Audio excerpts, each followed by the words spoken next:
یک باره طلاق داده نمیشد. برادرای عزیز، خودش میبینید در جامعه طلاق به نهایت به اوج عالی رسیده است که در زمانهای قدیم خیلی نبود.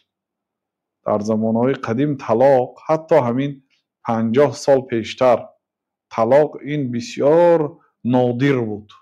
نادر، کم یافت در یک محله یک نفر ممکن طلاق دهد. این خیلی چیز نبود. یعنی همین زنه که گرفتی تمام با همین تا آخر عمر زندگی میکنی، با همین مقصد میگرفتن.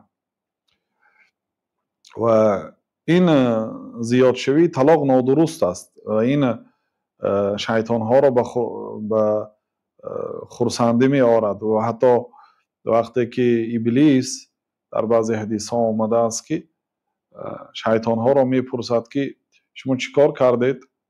اونا گناه های خود را ذکر میکنه. ما مردم را وسوسه کردیم، به این گناه تیله دادیم، به اون گناه وسوسه کردیم.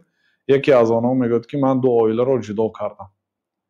یعنی مهنت کردم بین آنها جنگ انداختم، جدایی انداختم، وسوسه کردم، بالاخره آنها جدا شدن. گفت ابلیس تاجی خود را از سرش گرفته به سر همون شیطان میپوشانید است که تو کار کردی. گفته برای اینکه عائله که ویران شد همه گناه ها خودش شدن میگیرد،